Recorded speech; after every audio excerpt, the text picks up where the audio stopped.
The morning of August 13th, 1521, started like any other siege day in Tenochtitlan, except this time the screaming from the temple district didn't stop. Noble Aztec women had spent 90 days watching their warrior husbands defend the city from Spanish conquistadors and their indigenous allies. They'd grown accustomed to the sound of battle, the smell of smoke, the distant war drums. What they weren't prepared for was the sudden, complete silence that fell over the pyramids at midday. Lady Xochitl stood on the rooftop of her palace, watching the last jaguar warriors make their final stand on the steps of the great temple. Her husband, a decorated eagle knight named Cuauhtémoc's cousin, was somewhere in that mass of feathered warriors being systematically cut down by Spanish steel and indigenous obsidian. She'd sent her children away weeks ago, hidden with relatives in villages the Spanish hadn't reached yet. Smart women had been making these calculations since the siege began. Stupid women still believed their husbands would win. The silence lasted maybe 20 seconds. Then came a sound that would haunt survivors for the rest of their lives, a roar from thousands of Spanish and Tlaxcalan throats, the victory cry of men who'd just conquered the most powerful empire in Mesoamerica. Xochitl watched Spanish banners rise over the temple where her husband had died minutes earlier. She had maybe 3 hours before the killing stopped and the collecting began. What happened next wasn't random violence. It was systematic, organized, and had been planned for months. Spanish commanders had specific orders about what to do with the wives and daughters of Aztec warriors, especially the elite units like the Jaguar and Eagle Knights. These weren't just women. They were the mothers, wives, and daughters of the military aristocracy that had resisted Spanish conquest for 2 years.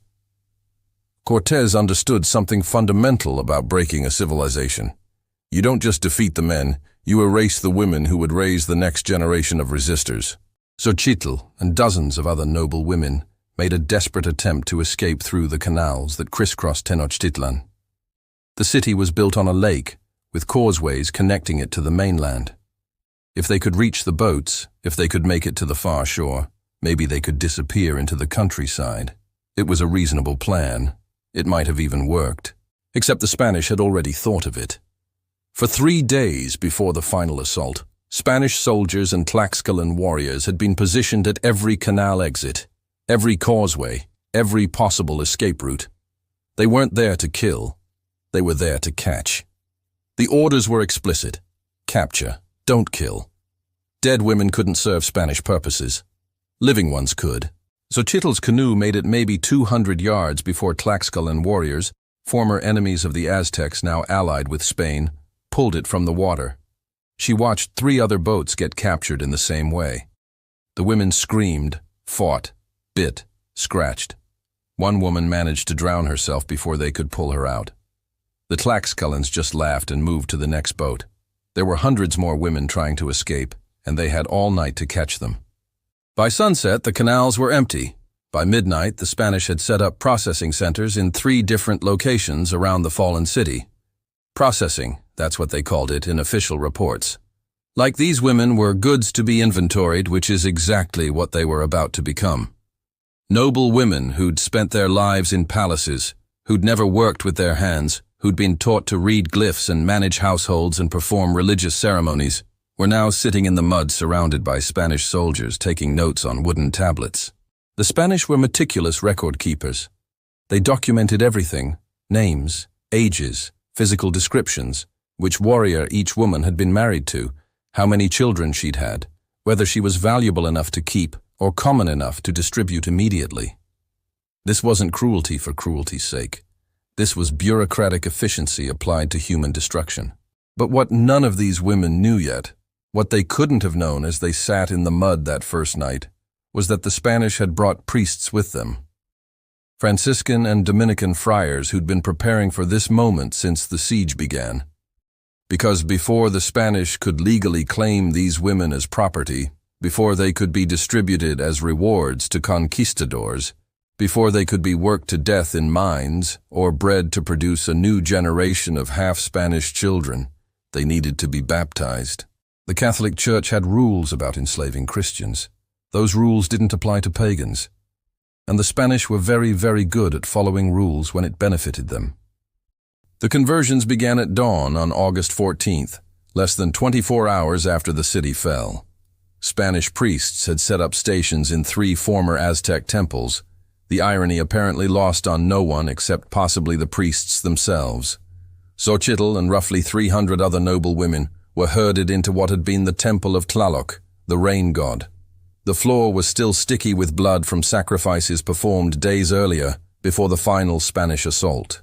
Father Bernardino de Sahagún, who would later become famous for documenting Aztec culture, wasn't performing conversions that day, but he was taking notes, and those notes survived.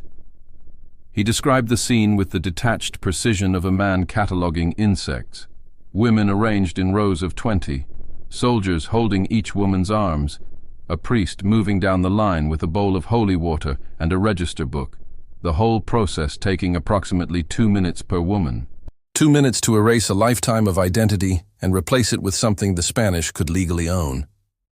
The theology was straightforward. Baptism saved your soul and made you Christian. The legal reality was more complex. Baptism created a paper trail. Each woman received a Christian name, assigned by whichever priest happened to be working that station. Maria, Isabel, Catalina, Francisca. The same dozen names repeated hundreds of times because priests couldn't be bothered to get creative. The Aztec names, the names these women had carried since childhood, names that connected them to their families and their gods, were crossed out in the register and replaced with Spanish ones. Xochitl became Maria. The priest didn't ask her preference, didn't explain what was happening, just poured water on her head, muttered Latin she couldn't understand, and wrote, Maria, formerly wife of Aztec warrior, suitable for domestic service, in his book. The soldier holding her arms let go and shoved her toward a different group of women, already baptized, already Christian, already property. But here's what the historical record usually glosses over. The baptism wasn't for salvation, it was documentation. Spanish law required that enslaved people be either prisoners of war taken in just combat or voluntary converts to Christianity who had violated church law and were being punished. The baptism converted Aztec women from the first category to the second category. They were no longer prisoners of war. They were Christians who had been married to pagans and were therefore guilty of heresy by association. This legal fiction mattered because it determined what could be done with them legally. Prisoners of war had certain protections under Spanish law, limited as those protections were. Christian heretics had almost none. The baptism stripped away even the minimal legal protections these women might have claimed, and replaced them with a status that made them completely vulnerable to whatever the Spanish wanted to do next. The mass baptisms continued for 3 days. Priests worked in shifts, processing women like clerks, stamping documents at a customs house. By the time they finished, more than 2,000 Aztec women had been baptized, registered, and prepared for distribution. The priests celebrated this as a great victory for the faith. They'd brought 2,000 souls to Christ in 72 hours.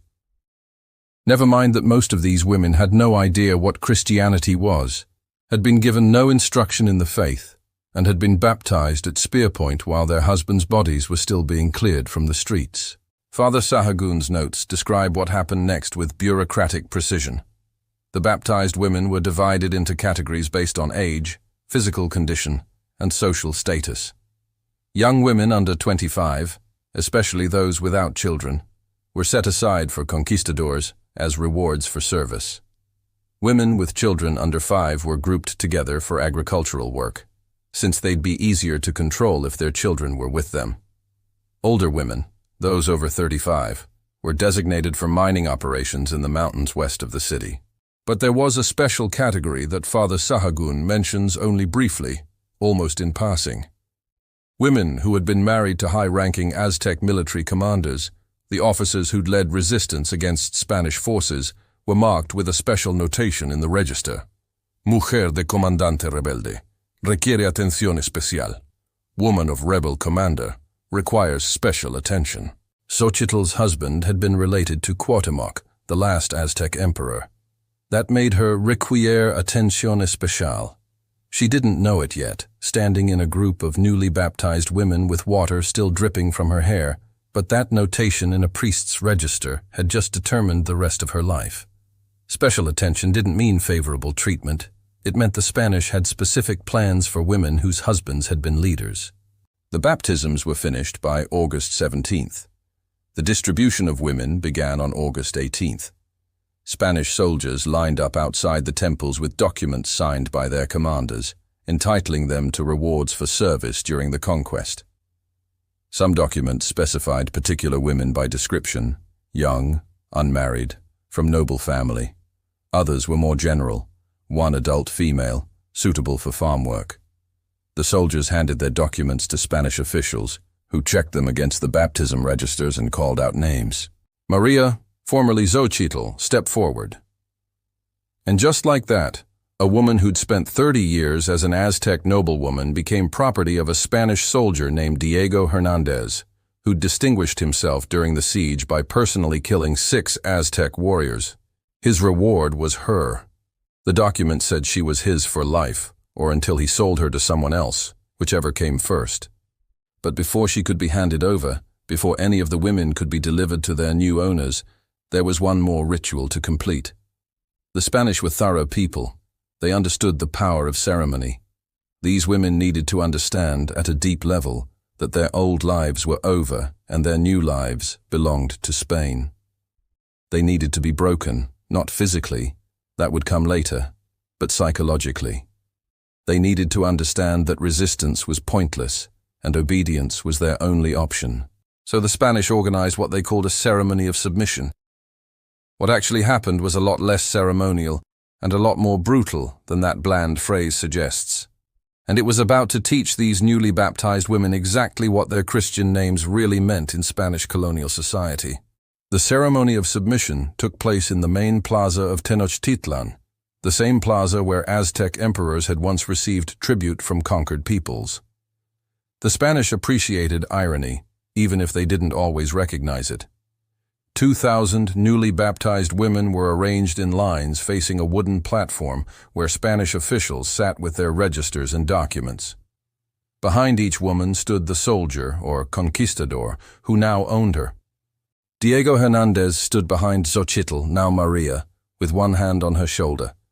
Not roughly, not gently, just possessively, the way you'd rest your hand on a horse you'd just purchased. She could feel other women trembling in the lines around her. Some were crying silently. Others stared straight ahead with the blank expression of people whose minds had simply shut down to protect themselves from reality. A Spanish official whose name nobody bothered to record stood on the platform and read from a document in Spanish. None of the women understood the words, but they understood the tone. This was a legal proceeding, a formal transfer of property from the Spanish crown to individual conquistadors. Each woman's Christian name was called, followed by the name of her new owner and a brief description of her duties. Maria, property of Diego Hernandez, assigned to domestic service in the household. Isabel, property of Juan Cortés, assigned to agricultural labor on encomienda lands. The encomienda system was Spain's solution to a complicated problem.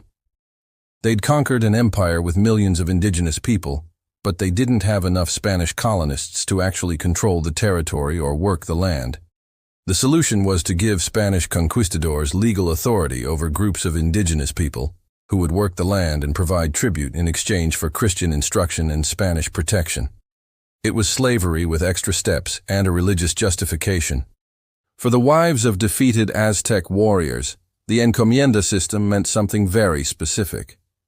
They weren't just workers, they were symbols. Every time a Spanish encomendero forced an Aztec noblewoman to serve him dinner, every time he made her wash his clothes or tend his fields, he was demonstrating Spanish dominance over Aztec culture. These women had been the wives of warriors, the mothers of future soldiers, the keepers of Aztec traditions and religious practices. Now they were property, legally documented, baptized, and distributed according to Spanish law. Xochitl, who was now Maria and would never be called by her real name again, was loaded into a wagon with 5 other women. Diego Hernandez owned a small encomienda about 30 miles north of the ruined city. land that had been stripped from an Aztec noble family and given to him as reward for his service during the conquest. The wagon ride took 2 days. Nobody spoke. What was there to say? When they arrived, Diego's existing household, 3 Tlaxcalan women who'd been assigned to him earlier in the conquest, and 2 Spanish servants who'd come with him from Cuba, watched the new arrivals with expressions ranging from pity to contempt. The Tlaxcalan women knew exactly what these Aztec women were about to experience. They'd been through it themselves. The Spanish servants just saw more work to manage and more mouths to feed. Diego Hernandez wasn't a cruel man by conquistador standards. He didn't beat his workers without reason, didn't starve them, didn't torture them for entertainment. He was, by the standards of his time and place, a decent master, which meant he worked them 16 hours a day, fed them just enough to keep them functional, and raped them whenever he felt like it. Because that's what decent masters did in 1521. The cruel ones were worse. Xochitl's first job was working in the fields. Diego's encomienda grew maize, beans, and chilies, crops the Aztecs had been cultivating for centuries. The irony of forcing Aztec women to grow Aztec crops on Aztec land for Spanish profit wasn't lost on anyone, least of all the women doing the work. She'd never done agricultural labor before. Noble Aztec women didn't work in fields. They managed households, supervised servants, performed religious duties. Their hands were soft, their backs were straight. After 3 months in Diego's fields, Xochitl's hands were destroyed. Blisters had formed, broken, reformed, and finally turned into calluses thick enough that she could grip tools without bleeding. Her back, once straight and proud, now curved from spending 12 hours a day bent over crops. She'd lost maybe 30 pounds. She'd stopped menstruating, her body shutting down reproductive functions because it didn't have enough resources to maintain them. But the physical transformation was nothing compared to what was happening psychologically. Every morning she woke up in a structure that barely qualified as a building, more of a shed, really, that she shared with 11 other women. Every morning she put on the same rough cotton dress that all encomienda workers wore. Every morning she walked to the fields and worked until her overseers told her she could stop. Every night she fell asleep on a dirt floor, too exhausted to dream. This was her life now. This was all her life would ever be. Unless Diego decided to sell her to someone else, or unless she got pregnant and had to deal with a whole different set of nightmares. This was it. Wake, work, sleep, repeat, until her body gave out, and she died. The Spanish would bury her in a Christian cemetery, probably without even a marker, and assign another indigenous woman to take her place in the fields. 6 months after the fall of Tenochtitlan, Xochitl discovered she was pregnant. She'd stopped menstruating months ago, but that had been from malnutrition and stress.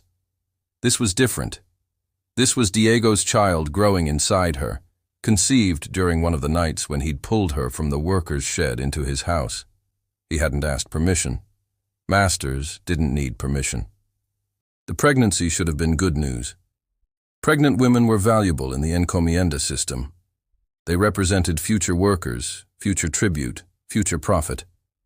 Pregnant women got slightly better food, slightly lighter work assignments, slightly more rest.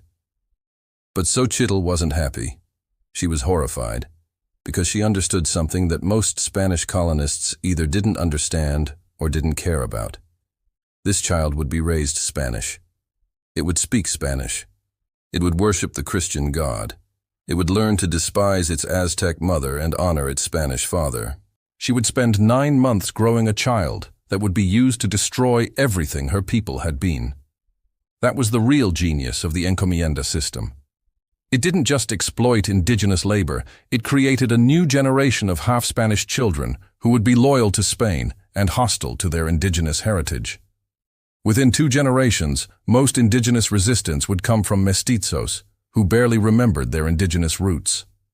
Within 3 generations, those roots would be almost completely erased.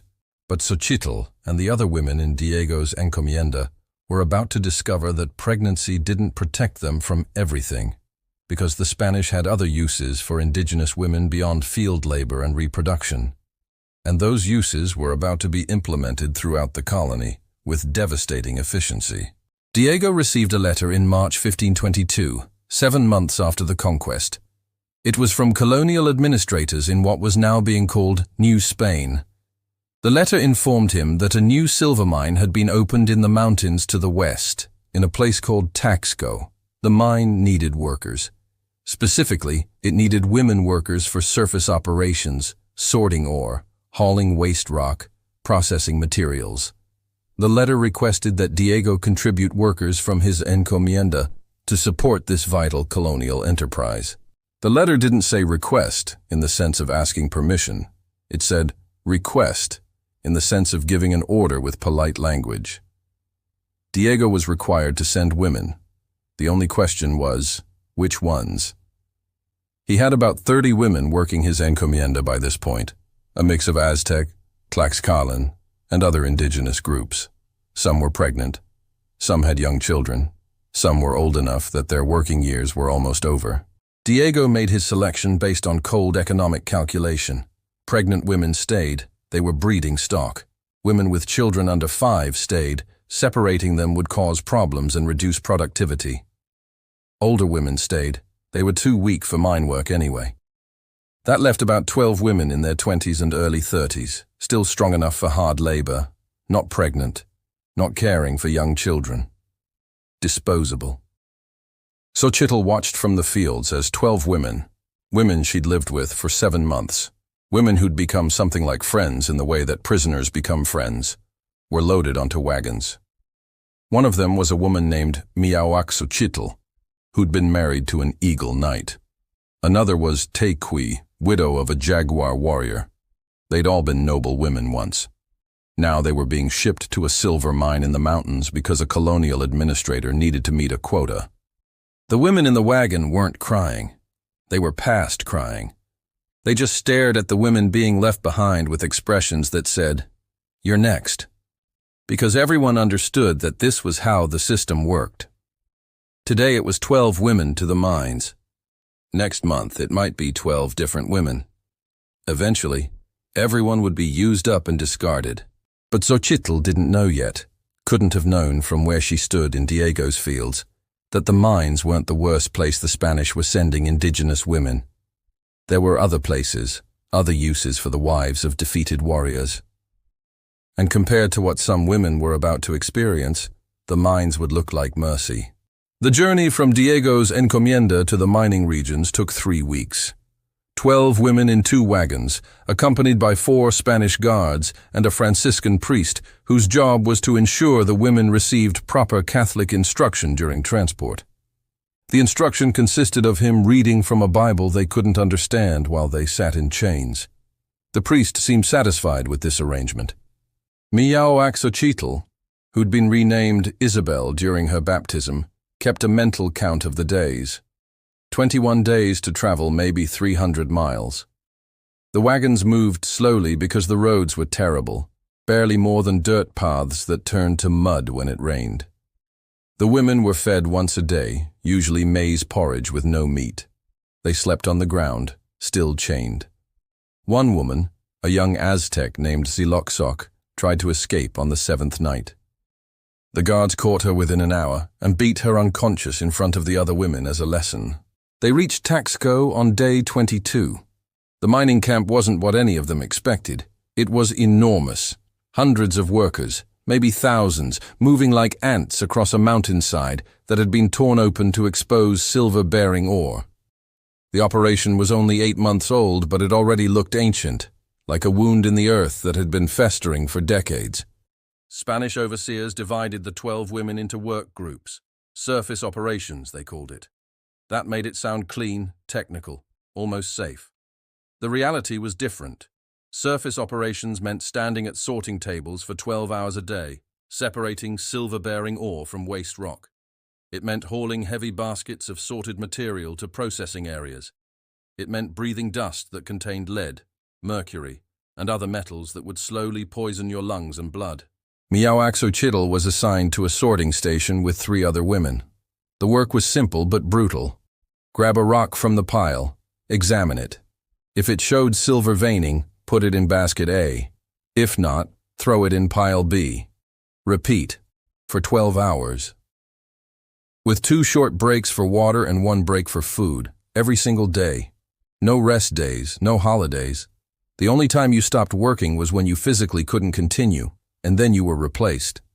The conditions killed people slowly. The dust accumulated in your lungs over months, making it harder and harder to breathe. The repetitive motion destroyed your hands and wrists. The standing for 12 hours straight ruined your legs and back. Women lasted maybe 2 years in surface operations before their bodies broke down completely. The Spanish considered this acceptable. There were always more indigenous women to replace the ones who died. But the physical destruction was only part of the horror. The psychological warfare was worse. The Spanish had specifically requested women who'd been married to Aztec warriors for these mining operations. It wasn't because these women were stronger or more capable. It was because the Spanish understood symbolic domination. Every Aztec noblewoman forced to sort rocks in a Spanish mine was a walking demonstration of Spanish power. Every widow of a Jaguar warrior reduced to manual labor was proof that Aztec military might had been completely destroyed. The mine operators made sure the women understood this. Overseers would walk past the sorting stations and comment loudly in Spanish about how these women had once been nobles, had once lived in palaces, had once been married to warriors. The women couldn't understand the words, but they understood the tone, mocking, contemptuous, designed to humiliate. Some overseers would force women to kneel while they worked, because nobles shouldn't stand while common Spaniards walked by. 3 months into her time at the mine, Miahuaxochitl started coughing. Just small coughs at first, barely noticeable. But they got worse. Within 2 weeks, she was coughing so hard that she'd vomit during work shifts. The dust had gotten into her lungs and was slowly suffocating her from the inside. The mine operators didn't care. As long as she could still sort rocks, she was expected to work. When she finally collapsed at her sorting station, unable to breathe, they dragged her to a medical tent where a Spanish doctor examined her for maybe 30 seconds before declaring her unfit for surface operations. That should have been the end of her story. Unfit for surface operations usually meant death within days or weeks.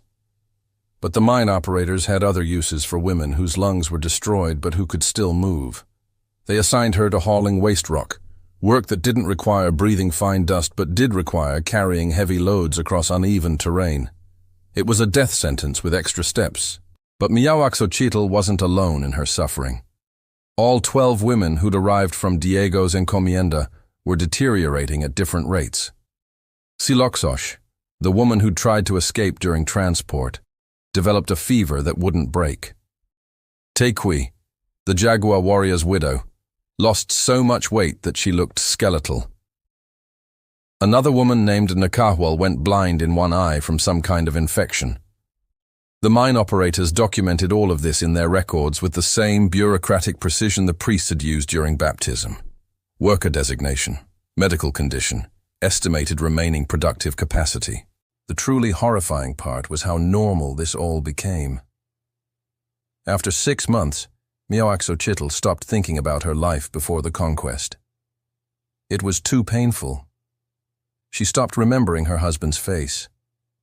She stopped thinking about the children she'd sent away and probably would never see again. She existed in an eternal present of sorting rocks, coughing, sleeping, waking, sorting more rocks. Her mind had found a way to protect itself by simply shutting down everything that wasn't immediately necessary for survival. This was how the Spanish broke indigenous resistance. Not through dramatic violence, although there was plenty of that, but through the grinding, relentless destruction of people's sense of self. You couldn't rebel if you couldn't remember who you used to be. You couldn't fight back if your body was too broken to move. You couldn't organize resistance if you were too exhausted to think beyond the next shift, the next meal, the next breath. But the mines, horrible as they weren't the worst fate awaiting the wives of defeated Aztec warriors. Because while some women were being worked to death in mining operations, others were being used in a completely different way. The Spanish had discovered that indigenous women could serve purposes beyond just labor. They could be used to create something the conquistadors needed desperately, a new generation of colonists who were half Spanish, half indigenous, and completely loyal to the crown. This wasn't accidental. This wasn't just conquistadors raping indigenous women because they could, although that certainly happened. This was policy, thought out, planned, and implemented across the entire colony. The Spanish called it mestizaje, the mixing of races. They presented it as a civilizing mission, a way to improve the indigenous population by introducing Spanish blood. What it actually was: systematic sexual violence disguised as colonial policy. And the women they targeted most aggressively for this program were the wives and daughters of defeated Aztec warriors. Because if you could force an Aztec noblewoman to bear Spanish children, if you could make those children grow up despising their mother's culture and embracing their fathers, you didn't just defeat one generation of Aztecs. You weaponized the next generation against their own people. The Spanish had learned something important during centuries of warfare in Europe and North Africa. The most effective way to destroy a culture isn't to kill everyone. It's to make them forget who they were. And nothing makes people forget faster than forcing them to create children who belong to the enemy. By 1523, 2 years after the fall of Tenochtitlan, Spanish colonial administrators had documented over 3,000 births of mixed-race children throughout the Valley of Mexico. These weren't accidents. These were the intended outcome of a deliberate colonial strategy that understood something fundamental about destroying a civilization. If you control the children, you control the future. Xochitl, who'd spent the last 2 years as Maria in Diego Hernandez's encomienda, gave birth to a son in April 1523. The boy was light-skinned, lighter than his mother, with features that could pass for Spanish if you didn't look too closely. Diego was pleased. He'd produced a legitimate heir, sort of. Under Spanish law, children born to indigenous concubines weren't fully legitimate, but they could inherit property if properly acknowledged. Diego had plans for this boy. The child was baptized Diego Hernandez Jr. 3 days after birth. Xochitl wasn't consulted about the name. She wasn't consulted about anything. Spanish fathers had absolute authority over their children, even children born to indigenous mothers. The law was explicit. A Spanish father could take a child away from its indigenous mother at any time, for any reason, and she had no legal recourse whatsoever. Diego Jr. would be raised Spanish. He would speak Spanish as his first language. He would be taught to read and write in Spanish. He would learn Catholic catechism. He would be educated in Spanish history and Spanish values. His mother's language, his mother's gods, his mother's culture would all be treated as primitive superstitions that he needed to overcome. And Xochitl would be forced to participate in this cultural erasure of her own son. This was the genius of Spanish colonial policy. They didn't just defeat the Aztecs militarily, they made Aztec women complicit in raising the generation that would replace Aztec civilization with Spanish colonial culture. Every indigenous mother who raised a mestizo child was, whether she wanted to be or not, an agent of her own people's destruction. But the psychological torture went deeper. Spanish fathers actively encouraged their mestizo children to despise their indigenous mothers. Diego would tell his son, in Spanish, that Xochitl couldn't understand, that his mother was a pagan who'd been saved by Spanish conquest. He'd explain that the boy's Spanish blood made him superior to full-blooded indigenous people, including his own mother. He'd teach the boy that his future lay with Spanish colonial society, not with the defeated Aztec civilization his mother represented. By the time Diego Jr. was 5 years old, he'd learned to treat his mother like a servant. He'd call her by her Spanish name, Maria, never learning that she'd once been called something else. He'd order her to bring him food, fetch him water, wash his clothes, and she would obey, because Spanish law gave her no choice. Her own son had more legal authority over her than she had over herself. This pattern repeated across the colony. Thousands of mestizo children growing up despising their indigenous mothers and embracing their Spanish fathers. The long-term demographic impact was devastating. Within one generation, much of the indigenous aristocracy had been replaced by mestizos who identified with Spanish culture. Within 2 generations, purely indigenous noble families were rare. Within 3 generations, they'd almost completely disappeared. But some indigenous women found the psychological destruction of raising children for the enemy too much to bear. Colonial records from the 1520s document a disturbing pattern: indigenous mothers killing their own infants shortly after birth, then committing suicide. Spanish priests called it demonic possession. Modern historians recognize it as the desperate act of women who couldn't face the reality of raising children who would be used against their own people. Franciscan records from 1524 describe finding 3 indigenous women dead in a church near Texcoco, apparently poisoned. All 3 had given birth to mestizo children within the previous 6 months. All 3 had left their children alive but abandoned. The priest who found them wrote that they'd been driven mad by Satan. What's more likely is that they'd been driven to desperation by a system that gave them no way out. Spanish authorities responded to these suicides by implementing stricter controls. Indigenous mothers with mestizo children were monitored more closely. They were forbidden from being alone with their infants for the first 6 months. They were required to report to Spanish overseers regularly to prove their children were still alive and healthy. The Spanish didn't care about the mother's suffering. They cared about protecting their investment in the next generation of colonial subjects. Xochitl watched her son grow from an infant into a boy who looked at her with contempt. She watched him learn Spanish words before Nahuatl words. She watched him make the sign of the cross and pray to the Christian God. She watched him become everything she'd lost. And she understood that this was her punishment for surviving. Death would have been kinder. Death would have been quick. This was slow destruction, watching your own child become a weapon against everything you'd once been. By 1525, Diego Hernandez had expanded his encomienda significantly. He'd acquired more land, more workers, and more wealth. His mestizo son was being prepared for education in Mexico City, where he'd learn alongside the children of other conquistadors. Diego Jr. would have opportunities his mother never dreamed of, not because of her, but despite her. His success would be built on the destruction of her people, and she would live long enough to see it happen. But the mestizo generation wasn't just replacing indigenous culture. It was being weaponized against indigenous resistance. Spanish colonial authorities quickly realized that mestizos made excellent overseers, translators, and enforcers. They understood indigenous languages and customs, but their loyalty was to their Spanish fathers and Spanish colonial society. They could move between indigenous and Spanish worlds, serving Spanish interests in both. Some mestizos became infamous for their cruelty toward fully indigenous people.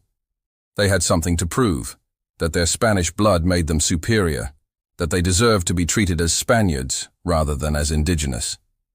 The easiest way to prove that was by demonstrating contempt for indigenous people, including often their own mothers. Colonial records document mestizo overseers being more brutal toward indigenous workers than Spanish overseers, pushing harder, punishing more severely, showing less mercy. This created a sick dynamic where indigenous mothers watched their own children become their oppressors. Some mestizo sons would inherit encomiendas that included their mothers as workers. Imagine being legally owned by your own child. Imagine your son having the legal right to punish you, work you, sell you to someone else. This wasn't theoretical, it happened. Spanish inheritance law allowed it, and colonial records document multiple cases. But while thousands of indigenous women were being forced to raise mestizo children throughout central Mexico, another group of women was experiencing something even worse.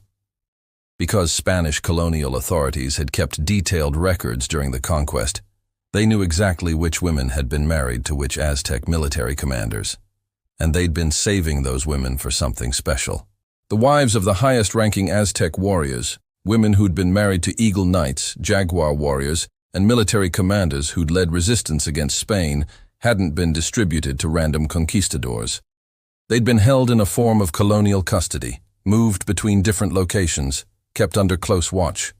Spanish authorities had plans for these women, plans that would make everything that had come before look merciful by comparison. Because the Spanish understood that defeating an empire wasn't enough. You had to make sure it could never rise again. And the best way to do that was to systematically destroy anyone who might remember what the empire had been, anyone who might pass that knowledge to the next generation, anyone who might inspire future resistance. The wives of military commanders were exactly those people. They'd been married to the Aztec military elite. They knew military traditions, strategic thinking, warrior culture. They could teach their children to resist. So the Spanish had decided those women needed to be eliminated.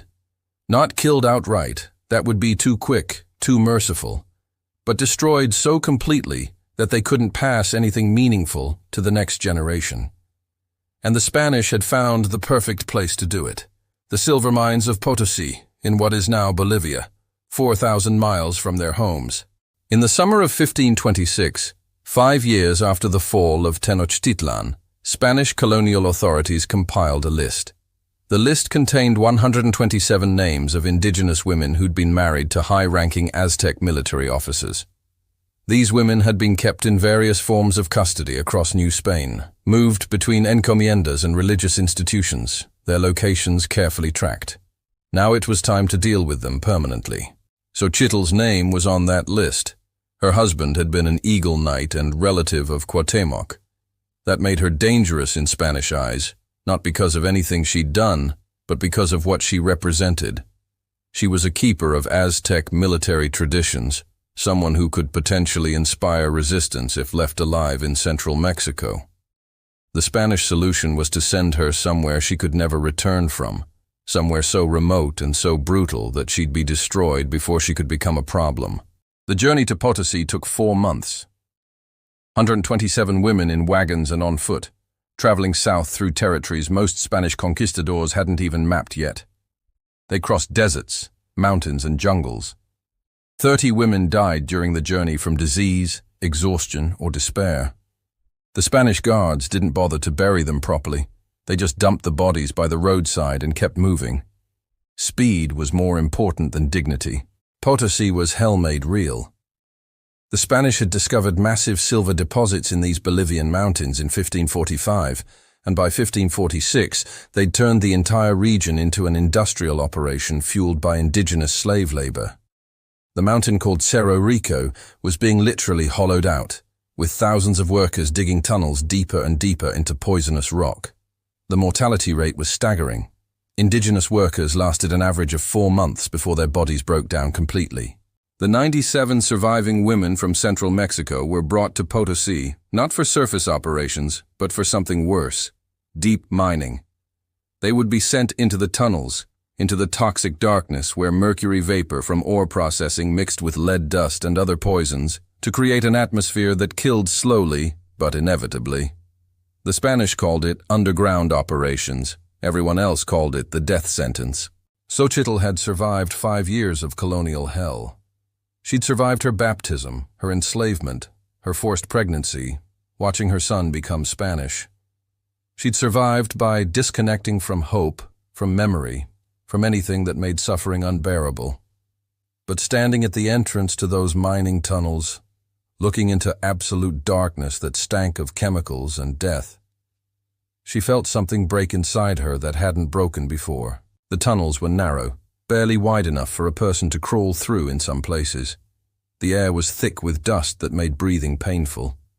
The temperature was wrong, too hot near the surface, too cold deeper down, and everywhere the constant drip of water mixed with chemicals leaching from the rock.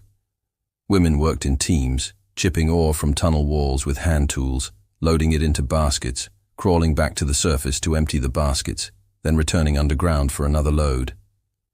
The shifts lasted 12 hours, sometimes longer if the Spanish overseers decided production wasn't high enough.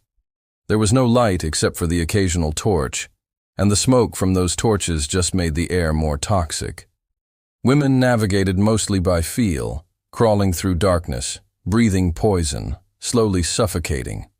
The lucky ones died quickly, within weeks. The unlucky ones lingered for months, their lungs gradually filling with fluid, drowning from the inside while they were still alive. Xochitl lasted 6 weeks in the tunnels. By the end, she couldn't breathe without coughing up blood. Her hands were destroyed, fingers broken from tunnel collapses, nails torn off from clawing at rock.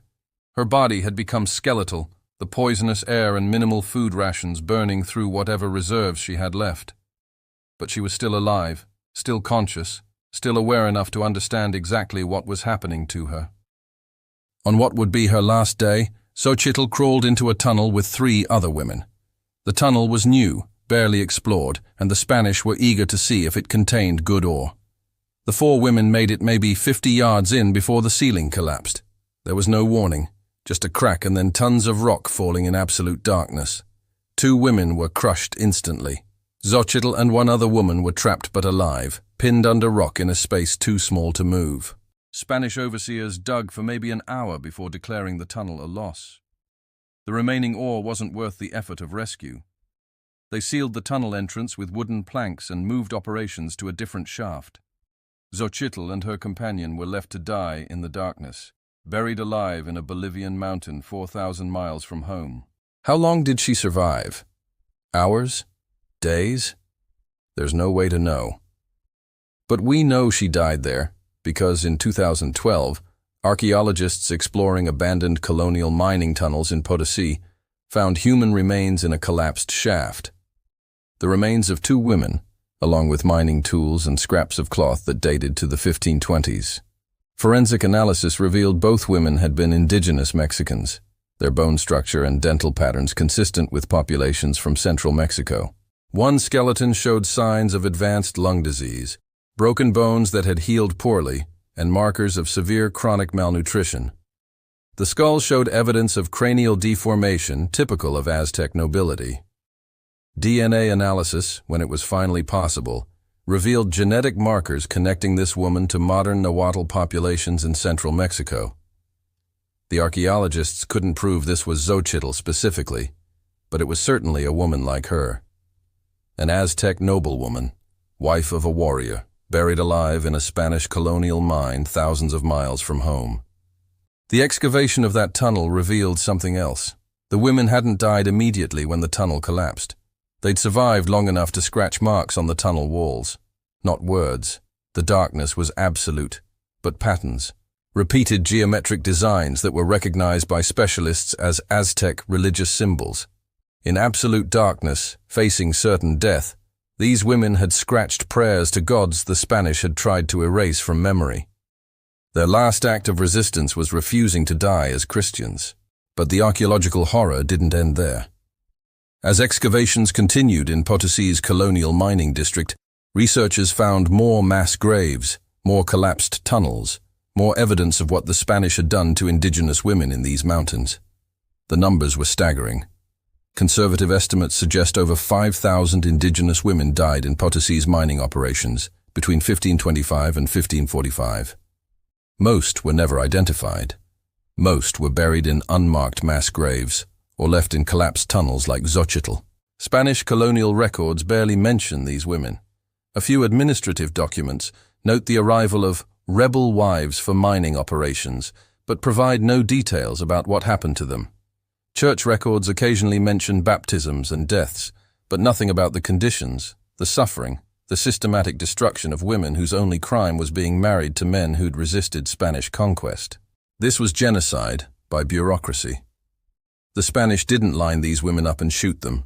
They documented them, baptized them, assigned them work details, and worked them to death in conditions designed to kill. The paperwork was meticulous. The cruelty was systematic. And the goal was explicit.